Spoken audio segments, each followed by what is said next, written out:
నమస్తే. నా పేరు రమేష్ కడారి, హైకోర్టు అడ్వకేట్, హైదరాబాద్, తెలంగాణ.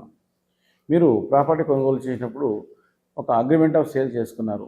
మీరు అమౌంట్ కూడా పే చేశారు, అగ్రిమెంట్ ఆఫ్ సేల్ చేసుకున్నారు. కానీ ఆ ప్రాపర్టీకి మీకు రిజిస్ట్రేషన్ చేయలేదు. ఇలాంటి క్వశ్చన్స్ చాలాసార్లు పడుతున్నాయి. అంటే ప్రాపర్టీ వాల్యూ తక్కువ ఉన్నప్పుడు మనం కొనుగోలు చేస్తున్నాం, కొనుగోలు చేసి ఒక అగ్రిమెంట్ రాసుకుంటున్నాం. అగ్రిమెంట్ రాసుకున్న తీరా ఒక 6 నెలల లోపల ప్రాపర్టీ మనం పొజిషన్ తీసుకుందాం అనుకున్నప్పుడు వాళ్ళు ప్రాపర్టీ సెకండ్ ఇన్స్టాల్మెంట్ కట్టినా, థర్డ్ ఇన్స్టాల్మెంట్ కట్టినా రిజిస్ట్రేషన్ చేయలేదు. అంటే ఇనిషియల్గా అమౌంట్ తీసుకున్నారు, తర్వాత రిజిస్ట్రేషన్ చేయట్లేదు అనుకున్నప్పుడు మీరు ఏం చేయాలి?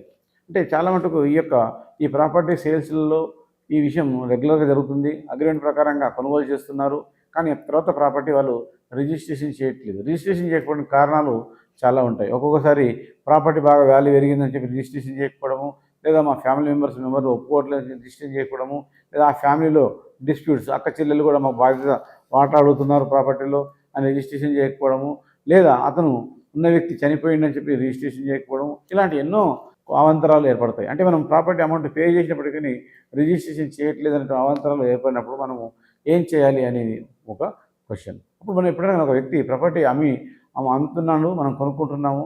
ఆ కొనుక్కున్నప్పుడు ఒక అగ్రిమెంట్ కూడా రాసుకున్నాము. ఆ అగ్రిమెంట్ ప్రకారంగా మనం అమౌంట్ కూడా పే చేసాము.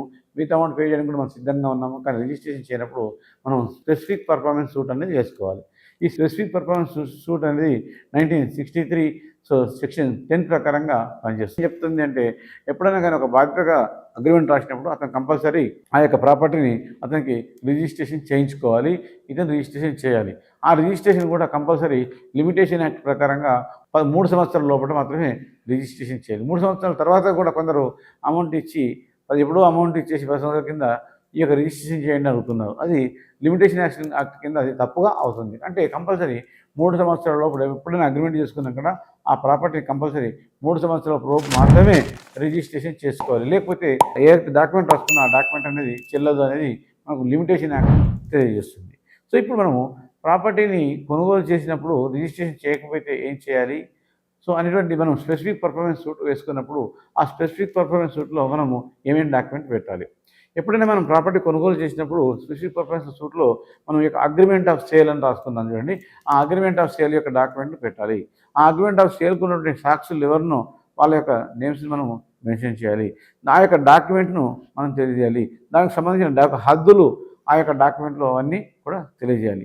సో అప్పుడు ఆ స్పెసిఫిక్ పర్ఫార్మెన్స్ సూట్ వేసినప్పుడు మన కోర్టు వారిని అమ్మిన వారిని కూడా పిలిపిస్తుంది. ఎందుకు రిజిస్ట్రేషన్ చేయట్లేదని కారణం వాళ్ళు తెలుసుకొని వారికి కంపల్సరీ మీకు ఆ ప్రాపర్టీ స్పెసిఫిక్ పర్ఫార్మెన్స్ ద్వారా వాళ్ళ యొక్క ఓనర్స్ నిజంగా అయినట్లయితే వాళ్ళతో మీకు చేయించడం జరుగుతుంది.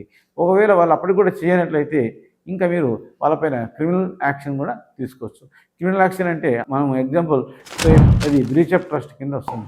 బ్రీచ్ ఆఫ్ ట్రస్ట్ కింద 406 సెక్షన్ 406 కింద ఐపీసీ వాళ్ళ మీద కేసు ఫైల్ చేసి వాళ్ళని 3 సంవత్సరాల నుంచి 5 సంవత్సరాల వరకు జైలు కూడా పంపించే అవకాశం ఉంటుంది. అంటే ఎప్పుడైనా కానీ ప్రాపర్టీ కొనుగోలు చేసినప్పుడు తర్వాత 3 సంవత్సరాల రిజిస్ట్రేషన్ మనం చేసుకుందాం. రిజిస్ట్రేషన్ వాళ్ళు చేయనట్లయితే వాళ్ళపైన యాక్షన్ తీసుకోవడం కోసం మనం బ్రీచ్ ఆఫ్ ట్రస్ట్ 406 ఐపీసీ ప్రకారంగా వాళ్ళపైన చర్యలు తీసుకోవడం జరుగుతుంది.